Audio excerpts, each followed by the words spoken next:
வணக்கம். பரபரப்பு மீடியா செய்திகளுக்காக நான் நிரோஷன். இஸ்ரேல் லெபனானுக்குள் ஒரு பெரிய அளவிலான போரை எந்த நிமிடத்திலும் தொடங்கலாம் என்ற சூழ்நிலையில் இஸ்ரேல் ஹெஸ்பொல்லா இருதரப்புமே போர் முன்னேற்பாடுகளில் இறங்கியுள்ளன. இஸ்ரேலின் எரிசக்தி மையங்களை குறிவைக்க பயன்படுத்தக்கூடிய புதிய வகையான ஆயுதங்களை ஹெஸ்பொல்லாவுக்கு ஈரான் வழங்க முற்படலாம் என்று குவைத் ஊடகமான அல் ஜரீடா தெரிவித்துள்ளது. எரிசக்தி மையங்கள் என்பது எரிபொருள் சேமிப்பு மையங்கள், மின் உற்பத்தியில் நிலையங்கள் போன்றவை. இரு நாடுகளுக்கிடையே போர் வெடிக்கும் நிலையில் எரிசக்தி மையங்கள் குறிவைக்கப்படுவதும் உண்டு. உக்ரைனில் ரஷ்யா நடத்தும் நீண்டகால போரில் இரு நாடுகளின் எரிசக்தி மையங்களையும் இரு நாட்டு இராணுவங்களும் குறிவைத்து தாக்குதல் நடத்தின. இது பிராந்தியத்தில் பாதுகாப்பு முன்னேற்றங்கள் பற்றிய விவரங்களை புகாரளிக்கும் பதிவுகளை வைத்திருக்கிறது. இஸ்ரேலுடனான எல்லை மோதல் முழு அளவிலான போராக மாறும் அபாயம் அதிகரித்து வருவதால் இஸ்ரேலின் எரிசக்தி மையங்களை மட்டுமின்றி அத்துடன் தகவல் தொடர்புகளை முடக்கி ரேடார்களை முடக்கும் மின்காந்த குண்டுகளை ஹெஸ்பொல்லாவுக்கு வழங்க ஈரான் ஏற்பாடு செய்துள்ளதாக குவைத் ஊடகம் அல் ஜரீடா கூறுகிறது. பாதுகாப்புத்துறை வட்டாரங்களில் கூறப்படும் தகவலின்படி ஹெஸ்பொல்லாவுக்கு மட்டுமின்றி சிரியாவை தளமாக கொண்டு இயங்கும் ஈரானிய ஆதரவு ஷியா மதப்பிரிவு இயக்கங்களுக்கும் மேலதிக ஆயுதங்களை ஈரான் கொடுக்கலாம்.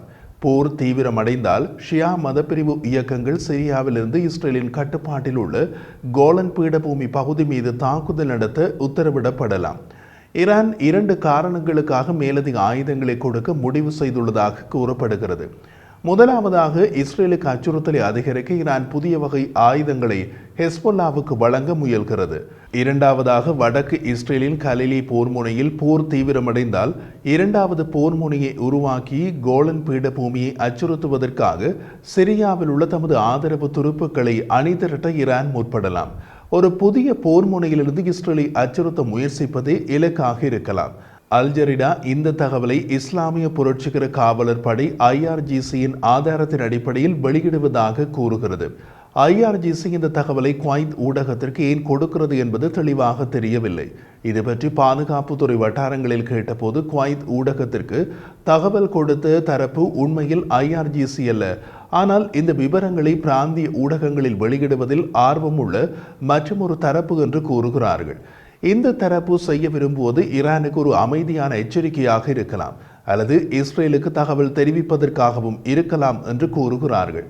ஈரானுக்கு ஒரு அமைதியான எச்சரிக்கையாக இருந்தால், நீங்கள் ரகசியமாக செய்ய போகும் ஒரு விஷயத்தை எம்மால் தெரிந்து கொள்ள முடியும் என்று காட்டுவது கூட காரணமாக இருக்கலாம்.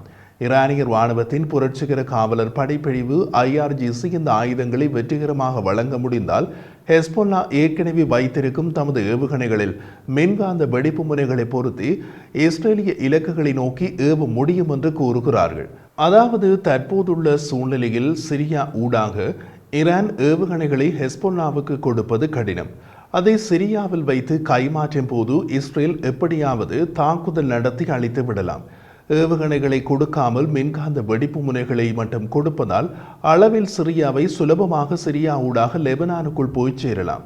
இப்போது ஹெஸ்பொல்லாவுக்கு ஈரான் கொடுக்க போவதாக கூறப்படும் ஆயுதங்களை பல்வேறு வழிகளில் பயன்படுத்தலாம். கூறப்படும் இந்த மின்காந்த வெடிப்பு முனைகள் நிலையான ஏவுகணைகளில் இருந்து ஏவப்படலாம். மேலும் சில்லறை ஆளற்ற விமானங்கள் மூலம் இஸ்ரேலுக்குள் ஆழமான எந்த புள்ளியையும் அடைய முடியும். ஆனால் இலக்கின் மீது மின்காந்த வெடிப்பு முனைகள் போடப்படுவதால் பலன் இல்லை. அவை ஆளற்ற விமானங்களில் இருந்து ஏவப்பட வேண்டும். ஹெஸ்பொல்லா தனது ஆளற்ற விமானங்கள் இஸ்ரேலுக்கு எதிராக வெடிப்பொருட்களை ஏவ முடியும் என்பதை காட்ட கடந்த 9 மாத மோதல்களில் முயன்றது. பொதுவாக ஹெஸ்பொல்லாவிடம் வெடிப்பொருட்களை எடுத்து செல்லக்கூடிய ஆளற்ற விமானங்கள் உள்ளன, ஆனால் வெடிப்பொருட்களை ஏவக்கூடிய ஆளற்ற விமானங்கள் இல்லை. இரண்டுக்கும் உள்ள வேறுபாடு என்னவென்றால், ஆளற்ற விமானங்கள் பெரும்பாலும் ஒரு வழிப்பாதை தற்கொலை ஆளற்ற விமானங்கள். அவை இலக்கின் மீது மோதும் போது ஆளற்ற விமானத்தின் உடலில் உள்ள வெடிப்பொருள் வெடித்து சிதறி இலக்கையும் அளிக்கும். அதை எடுத்து செல்லும் ஆளற்ற விமானத்தையும் அளிக்கும். நாம் குறிப்பிட்ட இரண்டாவது வகை வெடிப்பொருட்களை ஏவக்கூடிய ஆளற்ற விமானங்கள். இதில் ஆளற்ற விமானங்களில் ராக்கெட் ஏவி இருக்கும். ஆளற்ற விமானங்களில் உள்ள ராக்கெட் ஏவியை பயன்படுத்தி புதிய வகை மின்காந்த வெடிப்பு முனைகள் ஏவப்பட வேண்டும். இது எளிதான காரியமாக இருக்காது. இதற்கு மேம்பட்ட ஆளற்ற விமானங்கள் தேவை. தற்போது ரஷ்யாவில் உள்ள சில இலக்குகள் மீது உக்ரைன் இப்படியான ஆளற்ற விமானங்களை பயன்படுத்துகிறது. ஹெஸ்பொல்லா இதுவரை அப்படியான ஆளற்ற விமானங்களை பயன்படுத்தியதாக தகவல் இல்லை. இஸ்ரேலுடன் முழு அளவிலான போர் தொடங்கினால் அப்படியான மேம்பட்ட ஆளற்ற விமானங்களை ஹெஸ்பொல்லா பயன்படுத்தினாலும் ஆச்சரியம் இல்லை. ஹெஸ்போல்லா சமீப காலமாக தமது ஆயுதங்களை தீவிரமாக மேம்படுத்தி வருகிறது. ஹெஸ்போல்லா இஸ்ரேலுக்குள் ஆழமான தாக்குதல்களை நடத்தியது. அதற்கு ஆளற்ற விமானங்களை அடிக்கடி பயன்படுத்தி உள்ளது. அவை எல்லாமே நாம் குறிப்பிட்ட முதலாவது ரக ஆளற்ற விமானங்கள் தான்.